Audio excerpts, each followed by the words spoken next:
Assalamualaikum warahmatullahi wabarakatuh. Sahabat haji, selamat datang di Waalaikumsalam. podcast Satu Jam dari Mekah. Sebuah program bincang informatif yang menghadirkan kabar dan insight langsung dari Tanah Suci. Saya, Zelvi Fernando, merupakan salah satu host dan juga sebagai Ketua Tim Umroh Haji Khusus Penyelenggaraan Ibadah Haji dan Umroh Provinsi Riau, akan menemani sahabat religi dalam edisi spesial kali ini, yang dilakukan secara daring karena narasumber kita saat ini sedang berada di Arab Saudi, menjalankan tugas penting sebagai bagian daripada Ketua Kloter dan juga pembimbing ibadah yang akan membawa embarkasi Batam yang jemaah haji dari Pekanbaru juga. eh, ini merupakan kloter 4 dari embarkasi Batam sendiri. Sahabat religi, sebagaimana kita ketahui, fase puncak haji yakni Arafah, Musdalifah, dan Mina atau yang disingkat dengan Armusna akan berlangsung pada 5 hingga 9 Juni 2025 atau 9 hingga 13 Zulhijjah 1446 Hijriah. Fase ini sangat menentukan kesempurnaan ibadah haji pada jemaah kita. Nah, saat ini sudah bergabung Ketua Kloter dan juga pembimbing ibadah yang berada pada Arab Saudi langsung saat ini di Mekah, yaitu BTH 4. Assalamualaikum Ibu Ketua Kloter, Ibu Asnul. Waalaikumsalam Pak Zevi. Gimana kabarnya Ibu Ketua Kloter? Selamat bergabung di podcast Satu Jam dari Mekah. Oke ya. Assalamualaikum warahmatullahi wabarakatuh. Sahabat Waalaikumsalam podcast Kementerian warahmatullahi. Agama, Kanwil Provinsi Riau. Alhamdulillah kami sekarang berada di Mekah. Alhamdulillah dalam keadaan sehat walafiat. Sekarang lagi sibuk terkait dengan persiapan Armusna. Alhamdulillah. Nah, Mudah-mudahan sahabat kita yang di Riau, khususnya di Pekanbaru, sehat semua. amin, amin, amin, amin. Ya Allah. Semoga Ibu Ketua Kloter dalam keadaan sehat walafiat. Sekarang sudah juga bergabung Bapak Pembimbing Ibadah dari BTA 4, Pak As'ad. Assalamualaikum, Pak As'ad. Waalaikumsalam warahmatullahi wabarakatuh.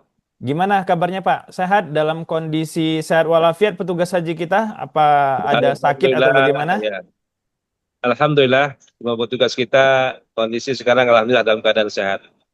Alhamdulillah, Ibu Ketua Kloter dan pembimbing ibadah yang harus sehat nih, karena bakal membimbing ibadah puncak haji. Saat ini bakal ada menjalankan puncak-puncaknya ibadah kita yang selama 40 hari. Inilah dia, puncaknya adalah persiapan untuk Armusna. Bagaimana kondisi jemaah haji dalam menghadapi puncak pelaksanaan ibadah haji Armusna dan mobilisasi jemaah dari pemondokan ke Armusna nih, Bu Ketua Kloter, terkait pemberlakuan sistem syarikat yang menjadi perbincangan publik pada tahun 2025 ini? Oke, baik. Alhamdulillah keadaan jamaah haji khususnya BTH 04 alhamdulillah keadaan sehat walafiat walaupun mungkin penyakitnya hanya batuk ya karena cuaca yang sangat panas di sini berkisar sampai 45 derajat.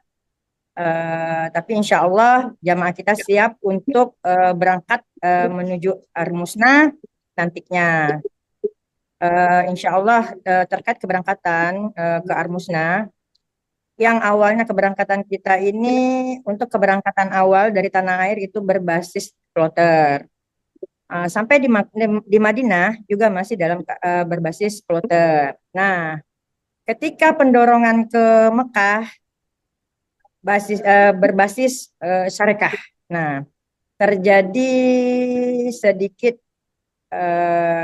perbedaan dari haji tahun yang lalunya gitu, yang dulunya hanya berbasis kloter, sekarang ada dua gitu, berbasis syarikat, di mana sebaran dari jamaah kita ini terpisah menjadi 6 hotel, dan alhamdulillah sekarang menjadi 5 hotel. Awalnya jamaah kita juga sulit untuk menerima ya, tapi alhamdulillah sekarang jamaah kita sudah enjoy dan menerima keadaan.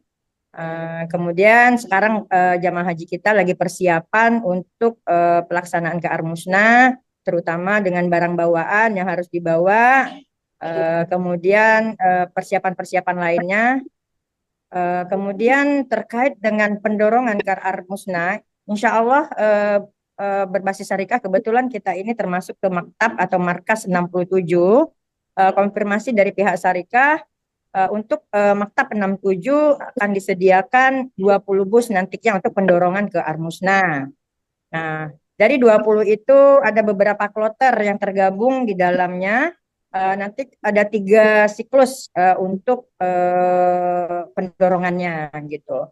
Jadi mudah-mudahan semuanya berjalan dengan lancar terkait dengan pendorongan ke Armusnanya. Amin, semoga lancar ya Bu Ketua Kloter. Bagaimana dengan BTH 4? Apakah terpecah dari beberapa syarikah atau tetap satu syarikah? Selanjutnya apakah hanya di dalam satu maktab atau bahkan terpecah-pecah maktab seperti yang dibicarakan oleh Eh, masyarakat ramai pada saat ini? Nah, inilah bedanya kloter 4 dengan yang kloter yang lainnya.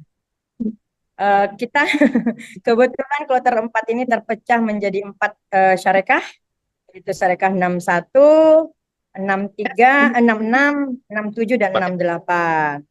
Awalnya itu terpisah, baik itu terpisah hotel dan maupun markas.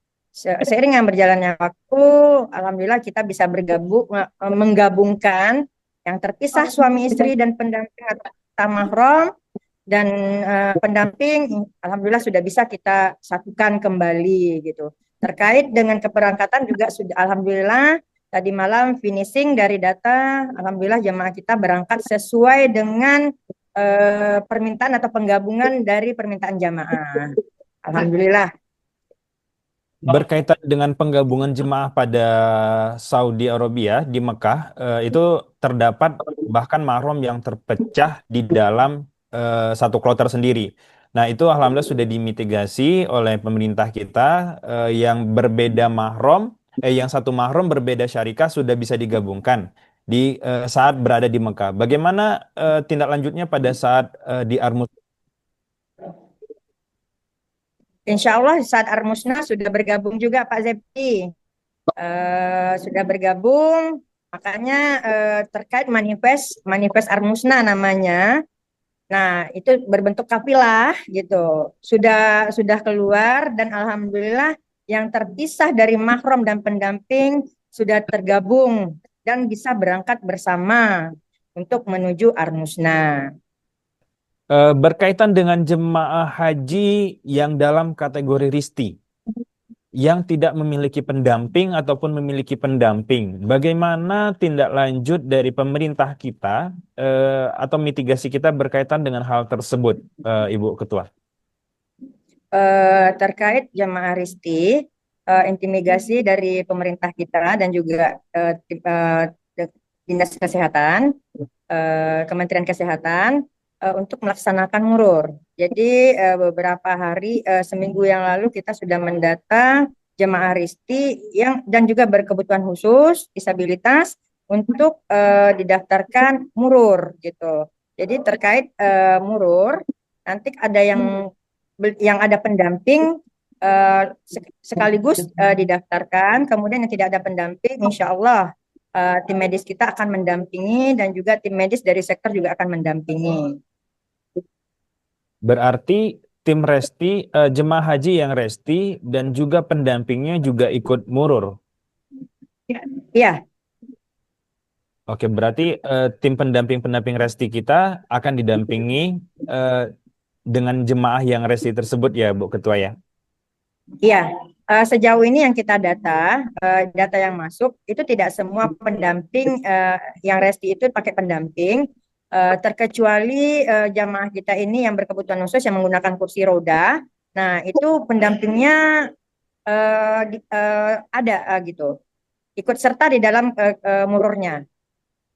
Oke, ini cukup pelik ini Bu Ketua Kloter dalam mengatur petugas-petugas haji. Di situ juga terdapat Ketua Kloter, pembimbing ibadah, dan juga PHD, petugas dari kesehatan, yang tim-tim dari petugas kloter, bahkan dari jemaah juga ada yang menjadi petugas haji, yaitu Karu dan Karom.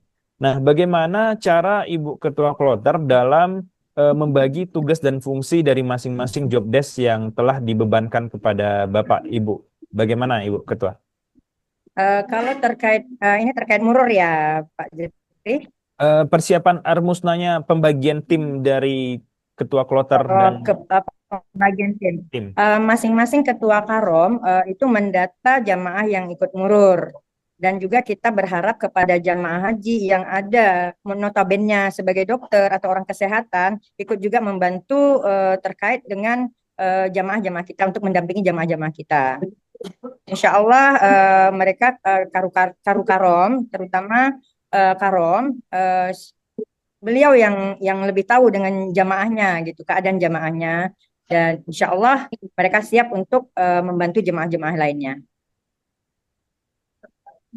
Baik, Pak Haji As'ad, bagaimana mitigasi layanan ibadah jemaah BTH 4 khususnya menjelang puncak dan selama Armusna? Kira-kira terdapat kendala dan bagaimana solusi-solusi dari pembimbing ibadah dalam persiapan Armusna ini, Pak Haji As'ad? Baik, alhamdulillah untuk mitigasi daripada bimbingan jamaah itu kami selalu mengedukasi, kemudian melakukan konsultasi, kemudian pembinaan, kemudian pemantapan daripada manasik itu sendiri. Jadi kami kalau pembinaan itu per regu, per rombongan ya, tidak per regu. Kami kumpulkan per rombongan, kita berikan pembinaan, pemantapan manasik, mulai dari persiapan, kemudian ketika pelaksanaan wukuf, kemudian pendorongan ke Musdalifah, sampailah ke Mina, sampai ke Jamarat dan sampai kembali ke hotel kembali, itu semua sudah diberikan pembinaannya kepada seluruh jamaah. Tinggal pelaksanaannya di lapangan nantinya sesuai dengan yang diberikan pemahaman kepada jamaah tersebut. Kemudian kalau di Arafah juga sudah diberikan pembagian tanggung jawab atau pembagian daripada contoh seperti khatib, imam, muazin itu sudah kita tetapkan ya sebelum kita berangkat ke Armusna, dan sebelum seminggu sebelum itu sudah kita menunjuk siapa yang berkompeten menjadi khatib, menjadi imam dan menjadi muazinnya. Dan dalam hal ini juga kami menyiapkan kalau toh seandainya tenda kami, karena ketika kami berkomunikasi dengan maktab itu tenda kami terbagi dua, dan terpisah antara laki-laki dan perempuan, kami juga menyiapkan petugas-petugasnya di tenda perempuan. Jadi kalau tenda perempuan maksudnya dilaksanakan di tempat perempuan, khotbahnya di tempat perempuan, kemudian muazinnya di situ, semua dilaksanakan di satu tempat ya, kemudian di dua tempat tadi ya, terpisah antara laki-laki dengan perempuan. Jadi kami dua menyiapkan daripada petugas untuk pelaksanaan wukuf di Arafah itu. Kemudian ketika prosesi pendorongan ya, pembimbing ibadah juga diarahkan untuk bisa mendampingi murur ataupun bisa membantu kloter dalam hal pendorongan jamaah ke Musdalifah ya. Kemudian dari Musdalifah ya juga sudah diberikan pemahaman bagaimana kondisi Musdalifah, kemudian bagaimana manasik di Musdalifah, kemudian kita lanjutkan dengan prosesi di Mina, mabit di Mina, kemudian kita melontar di Jamarat ya. Kemudian bagi yang orang-orang tua kita yang tidak bisa untuk melontar, kita arahkan untuk dibadalkan saja ya, dibadalkan kepada misalnya diarahkan kepada rombongan yang tahu jamaahnya. Kemudian nanti dari rombongan tadi misalnya diamanahkan untuk membadalkan, maka siap untuk membadalkannya ya. Ataupun kalau diamanahkan kepada pembimbing, juga pembimbing siap untuk membadalkan daripada lontar jumlah tersebut. Demikian. Baik, Pak Asad. Bagaimana dengan kondisi saat ini yang tentunya pada tahun 2025 ini seperti yang disampaikan oleh Ibu Ketua Kloter kita tadi, BTH 4 sendiri terdiri dari 4 syarikah, dipecah dari 4 syarikah. Apakah dengan hal ini terjadi sebuah kendala dalam sisi pembimbing ibadah dalam melayani jemaah, Pak Asad? Eh, Sebenarnya tidak punya kendala, ya, yang jelas mobilisasi kita bertambah. Biasanya kita mitigasinya cuma satu hotel, sekarang menjadi dua atau empat hotel dua atau tiga hotel yang lain bisa kita gabung dua, kita buat satu pertemuan, kemudian di hotel lain yang dua juga bisa kita buat satu pertemuan. Jadi mobilisasi kita lebih agak jauh sedikit, tapi tidak menghalangi kami. Tetap kami berikan edukasi atau pembinaan kepada jamaah yang berada di sana. Berarti Demikian. berarti dengan kendala yang ada, ibaratnya nasi jadi bubur, tinggal ditambahkan ayam, dan bagaimana proses dari petugas-petugas kloter untuk Ya, membuat sebuah hal tersebut menjadi sesuatu hal yang kondusif ya, iya, Pak iya, iya. Pak Asad. Nah, Ya. selanjutnya berkaitan dengan dam, bagaimana terkait pengelolaan dam dari BTH 4 sendiri, Pak Asad? BTH 4 termasuk BTH yang awal kedatangannya ke Kota Mekah. Sebelum ada aturan dam di bawah Adahi. Ketika itu dam sudah selesai dipotong sesuai dengan syariat, kemudian baru ada aturan bahwa mengatakan dam yang harus melalui syarikah atau melalui adahi itu. Jadi proses pemotongan, proses pembayaran dam seyogyanya sudah kloter 4 sudah selesai semua karena di awal-awal sudah dilaksanakan itu. Alhamdulillah. Tapi untuk petugas semuanya kepada ke Basnas ya. Kita ada 4 petugas, 4 petugas itu damnya melalui Basnas ya, demikian. Baik, terima kasih Pak Asad. Selanjutnya Ibu Ketua Kloter, kira-kira apa yang perlu disiapkan oleh jemaah ataupun petugas untuk melakukan armusna, terutama di bagian ini kesehatan fisik dan mentalnya? Yang jelas semua jamaah haji kita wajib menjaga kesehatannya, yaitu cuaca kan panas sekarang ini ya, diharapkan tidak keluar dari tenda nantinya ataupun dari hotel untuk sekarang sebelum pendorongan. Kemudian banyak minum, kemudian minum vitamin dan istirahat yang cukup.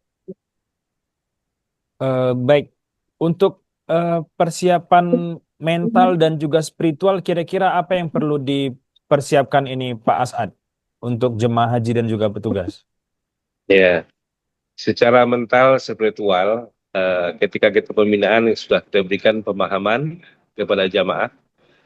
Uh, yang jelas sebelum kita melaksanakan al-musnah, sebelum persiapan itu harus persiapan dirinya harus bersih dulu. Maknanya apa? Kita suci dari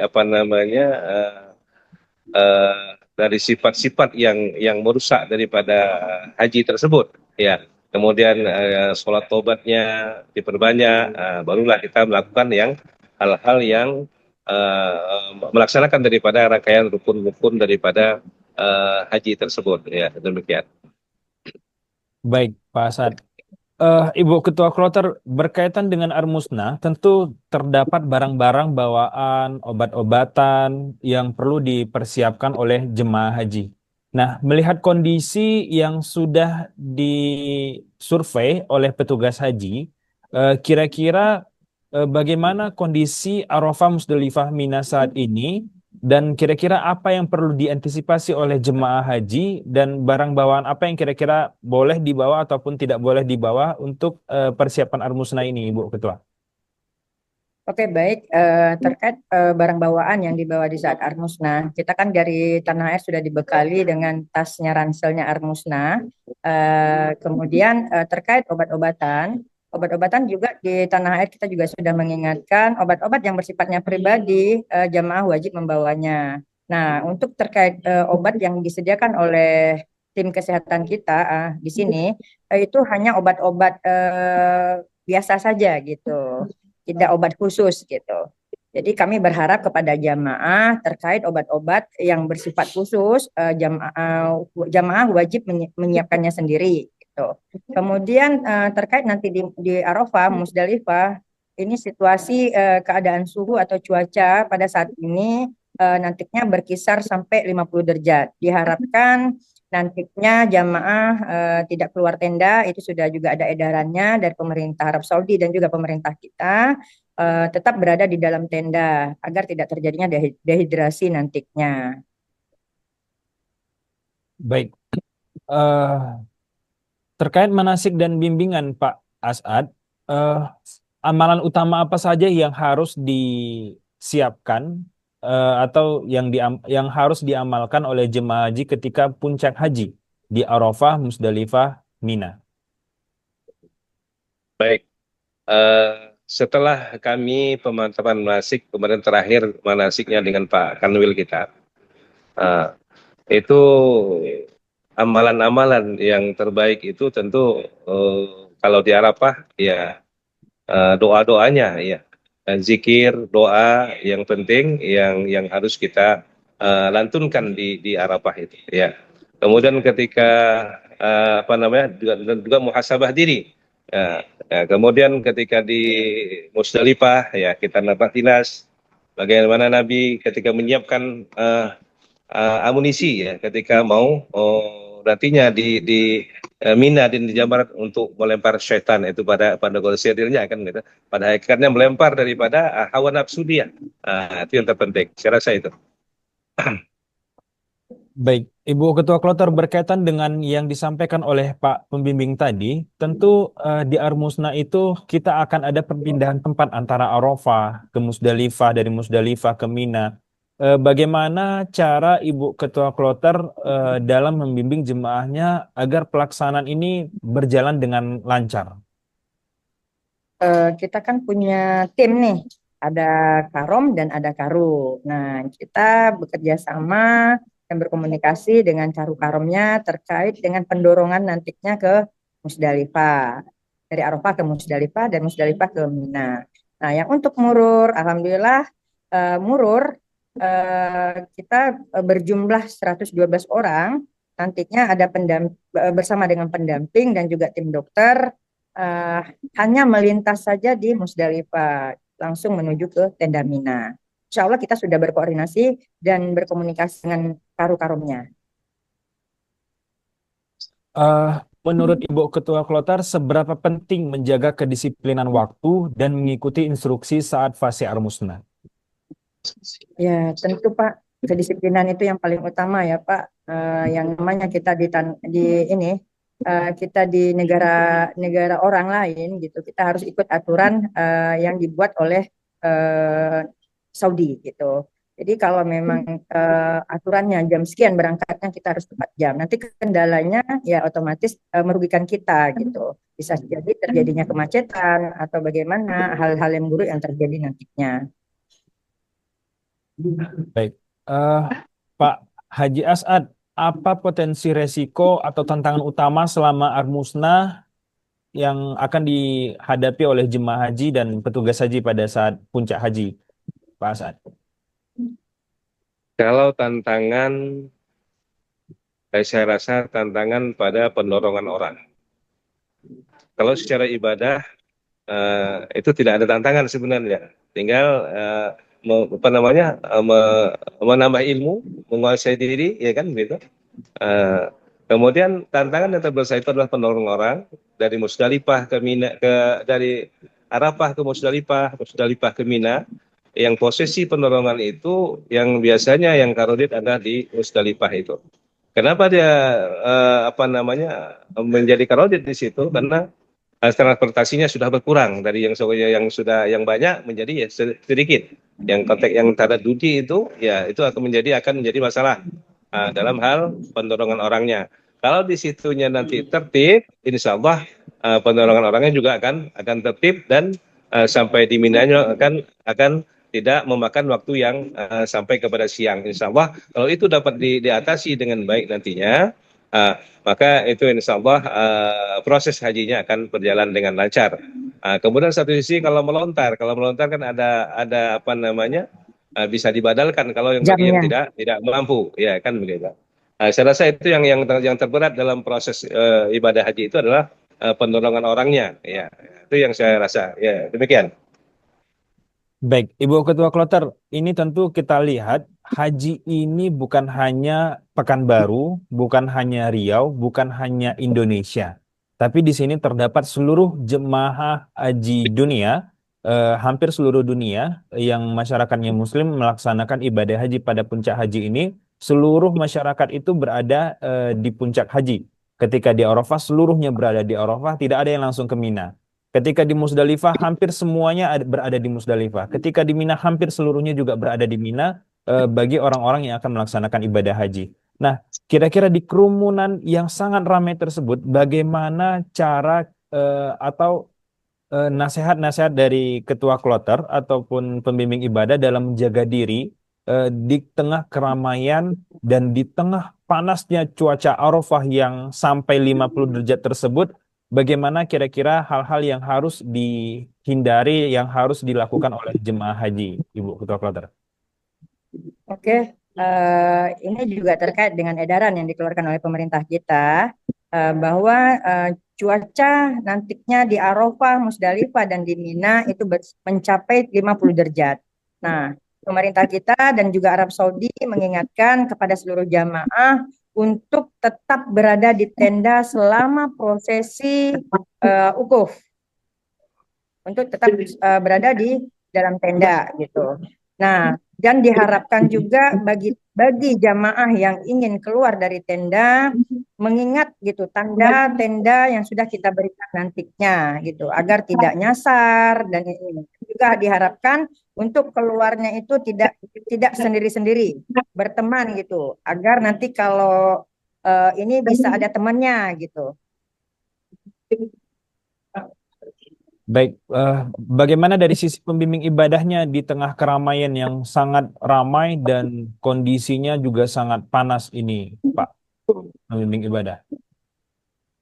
Kalau dari segi pendorongan, ya itu diarahkan untuk bisa berrombongan, ya kan? Rombongan. Kemudian kalaupun ketika kita beribadah, misalnya kalau lontar jamarat kan begitu, perginya juga jangan sendiri-sendiri, perginya mesti pakai rombongan dan mesti ada tanda supaya mudah dilihat oleh kawan-kawan yang lain supaya tidak tersesat. Nah, karena kalau tidak ada tanda, ya mungkin nantinya ya pulangnya entah kemana, perginya sama, tak tahu pulang kemana lagi kan begitu. Karena kalau pulangnya nanti kalau lagi jamarat itu kalau udah beda lantai sudah beda arah dia. Nah, maka itu diarahkan kepada jamaah untuk bisa memakai tanda pengenalnya, entah bendera, entah apa yang bisa menjadi tanda satu rombongan tersebut. Nah, jadi demikian. Baik, terima kasih Pak Asad. Ibu Ketua Kloter, bagaimana menyikapi hal tersebut? Tentu ketika di puncak haji, terutama di Mina, itu terdapat suatu hal yang cukup kredit, di mana jemaah haji itu berinisiatif untuk melaksanakan atau melempar jumroh secara berkelompok. Namun agak sulit mengakomodir mereka untuk berangkat secara bersama-sama dalam satu kloter. Bagaimana mitigasi atau himbauan dari ketua kloter terhadap pelaksanaan lempar jumroh di Mina? Nah, terkait lempar jumroh di Mina, kami sudah menyampaikan kepada seluruh jamaah bahwa harus mengikuti jadwal yang telah ditentukan oleh syarikah. Nah, terkait untuk melempar untuk yang melempar akobah yang pertama nantinya, syarikah akan membawa kita untuk melihat perjalanannya di mana, kemudian bisa melihat keadaan bagaimana daerah melontarnya.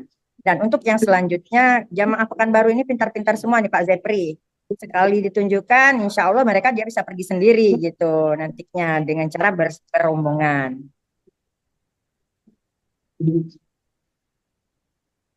Baik, berkaitan dengan Mina, tentu di situ terdapat tenda dan juga konsumsi yang telah disiapkan oleh syarikah-syarikah yang berada di maktab-maktab di Mina.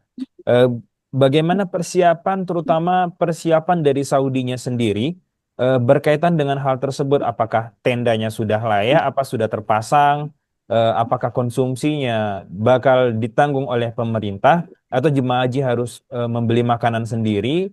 dan ukuran-ukuran kamar yang disediakan oleh pemerintah seperti apa ini, Bu Ketua Kloter?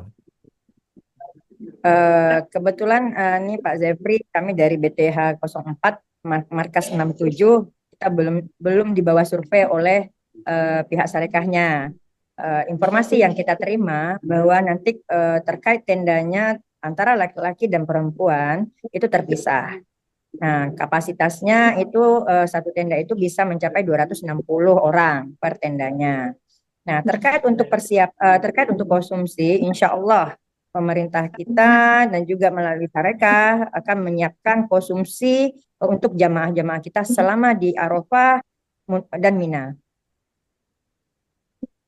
Baik, selama di puncak haji, Pak As'ad, bagaimana ibadah terutama sholat yang akan dikerjakan oleh jemaah haji ataupun petugas? Apakah ada anjuran-anjuran tersendiri dalam pelaksanaan ibadah sholat ataupun ibadah-ibadah haji yang menjadi himbauan dari petugas-petugas yang ada di BTH 4, Pak As'ad? Kalau babnya sholat, ya kita sudah memberikan pengarahan kepada pembinaan manasik itu. Kalau sholat di Arafah, ya sesuai dengan ketentuan, ya kan, sholatnya kan jamak wal qasr. Kemudian kalau di Arafah nanti posisinya ketika pendorongan ke Musdalifah maghrib, sebelum maghrib, maka nanti jamak kasarnya maghrib dengan isyanya di Musdalifah. Tapi kalau pendorongannya setelah maghrib, maka sholat jamak kasarnya dilaksanakan di Arafah. Kemudian begitu juga di Mina. Di Mina sesuai dengan manasik kita, di Mina itu kita arahkan tidak menjamak dan tidak menjamak kasar sholat, tapi hanya mengkasarnya saja. Ya, setiap waktu kayak zuhur hanya dikasar. Itu bagi orang yang kalau bagi yang uzur boleh dia jamak dan kasar. Bagi yang sehat dikasar saja. Ya, bagi yang sholat yang bisa dikasar. Ya, itu demikian Pak Zepri. Ya, terima kasih Pak Asad. Untuk Ibu Ketua Kloter, bagaimana mitigasi jemaah haji yang tetap mengikuti pemberangkatan seperti jemaah haji pada umumnya, namun beliau juga terdapat beberapa penyakit yang dikatakan tidak parah, tapi cukup menyulitkan bagi dirinya sendiri untuk melaksanakan pemberangkatan biasa pada umumnya terhadap jemaah haji reguler, Ibu Ketua.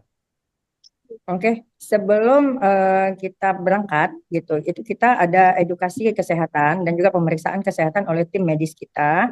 Nah, ini pada hari ini juga dokter kita juga berkeliling untuk melihat keadaan dari jamaah kita. Jika memang sepatutnya beliau dimururkan, kita akan daftarkan kembali untuk dimururkan nantinya gitu.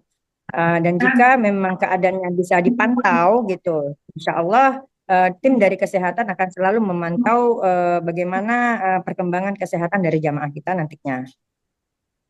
Berkaitan dengan persiapan jemaah haji untuk berangkat ke Arafah, Musdalifah, Mina, yang dikatakan bahwasannya petugas kloter sendiri belum melakukan survei ke lokasi Arafah, Musdalifah ataupun Mina. Nah, bagaimana persiapan dari jemaah haji dalam pelaksanaan puncak haji ini? Apakah jemaah haji sudah memiliki kartu nusuk dan persyaratan-persyaratan yang disyaratkan oleh yang disyaratkan oleh pemerintah Arab Saudi pada saat ini dalam puncak haji saat ini, Ibu Ketua Kloter? Oh, baik, haji tahun ini sangat berbeda dengan tahun yang lain, tahun yang lalu gitu. Ini pemerintah Arab Saudi mewajibkan kartu nusuk gitu. Nah, alhamdulillah terkait kartu nusuk jamaah untuk BTH 04, alhamdulillah sudah menerima kartu nusuk. Tetapi terkait gelang Armusna kalau di sini namanya, itu ada beberapa jamaah kita yang belum dapat, terutama petugas juga belum dapat gitu. Tapi insya Allah dari penekanan dari pemerintah kita, sektor dan kasektor, walaupun tidak ada gelang, wajib pendorongan itu wajib, hanya asalkan ada nusuknya gitu. Yang terpenting di sini nusuk gitu. Pada saat pelaksanaan puncak haji, tentu jemaah haji akan di-scan kartu nusuknya oleh petugas-petugas yang ada di Arab Saudi. apa konsekuensi bagi jemaah haji Indonesia ataupun jemaah haji yang ada di Saudi yang tidak memiliki nusuk, apa tindakan-tindakan dari pemerintah Saudi terhadap jemaah-jemaah tersebut, Ibu Ketua? Sejauh ini jika tidak ada nusuk, ya jamaah haji tidak bisa masuk. Ya, apalagi ke Masjidil Haram ya. Memang identitasnya memang harus nusuk gitu. Jadi terkait yang nusuknya tidak ada, pemerintah kita tidak mungkin sia-sia untuk dalam hal ini gitu. Pastinya ada penanganan khusus terkait jamaah kita yang belum mendapatkan nusuk nantinya. Alhamdulillah kita semua BTH 4 clear down untuk terkait dengan nusuk. Berkaitan dengan pemberangkatan jemaah haji, apakah memiliki transportasi khusus untuk melaksanakan ibadah terkait Armusna? Dan ketika di perjalanan, apakah bisa masuk jemaah haji yang tidak memiliki nusuk, Ibu Ketua? Eh, Tidak, Pak. Terkait nusuk itu adalah hal yang wajib untuk masuk ke dalam mobilisasi ataupun ke dalam lingkungan lokasi dari Armusna. Menjadi kewajiban atau syarat untuk masuk ke Armusnanya. Jadi ketika akan memasuki bus untuk berangkat ke Arafah, itu jemaah haji dilakukan scan kartu nusuk dan selanjutnya bus yang telah dimasuki oleh jemaah haji yang kartu nusuk itu akan disegel. Seperti itu ya Bu Ketua? Benar. Ya, benar. Akan disegel. Nantinya kapasitas bus kita kan 50. Nanti jika scan barcode-nya jemaah sudah mencapai 50, bus akan ditutup atau disegel. Baik, selanjutnya pada puncak Mina itu terdapat jemaah haji yang balik ke Mekah, namun masih dalam melaksanakan ibadah haji. Sebelum mereka melaksanakan, namun ada beberapa yang tinggal di Mekah, ada yang beberapa tinggal di tenda. Itu bagaimana Bapak pembimbing ibadah? Apakah jemaah haji diizinkan untuk istirahat balik ke Mekah beberapa saat atau memang harus standby di Mina selama 3 hari tersebut? Baik. Untuk mabit di Mina, itu mabit di Mina itu kan 11, 12, 13 ya. Kalau kalau kita kan tidak ada program tanazul. Kemudian program tanazul pun pada hari ini semua dibatalkan. Jadi maka semua jamaah itu harus tinggal di tenda di Mina ya. Maka nanti kalau dia ngambil nafar awal, kalau nanti ngambil nafar awal, maka 12 Zulhijjah sudah kembali ke hotel. Kalau nanti mengambilnya nafar sani, maka 13 sudah kembali ke hotel. Demikian. Berkaitan dengan tanazul, Ibu Ketua Kloter, apakah pemerintah sendiri ada beberapa kebijakan berkaitan dengan nafar awal ataupun nafar sani, berkaitan dengan konsumsi dan juga hotelnya dan pembagian petugasnya, Ibu Ketua Kloter, bagaimana?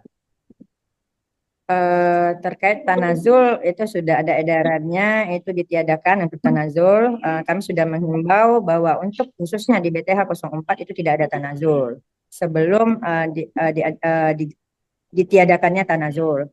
Nah, ada sebagian jamaah kita mempertanyakan, jika kita mau balik ke hotel, bagaimana Ibu Ketua? Nah, silahkan, tapi kami tidak memfasilitasinya. Dan terkait konsumsi itu tidak akan ditanggung kalau melaksanakan tanazul mandiri. Berkaitan konsumsi antara perbedaan yang menggunakan nafar awal ataupun nafar sani, bagaimana Ibu Ketua? Kami bersepakat nih dan juga Pak Kemenak, Pak Kanwil, berdasarkan dari silaturahmi kami dengan Pak Kanwil, beliau menyarankan untuk nafar awal agar ada waktunya jedahnya untuk beristirahat. Nah, dan juga jamaah kita juga kebanyakan setuju terkait dengan adanya nafar awal ini. Jadi ketika jemaah haji sudah melaksanakan nafar awal, tentu ada perbedaan konsumsi yang dipersyaratkan oleh jemaah yang dipersyaratkan oleh petugas haji yang ada di Saudi. Mereka mempersiapkan makanan yang ada di Mina, namun di satu sisi juga jemaah haji sudah berada di hotel.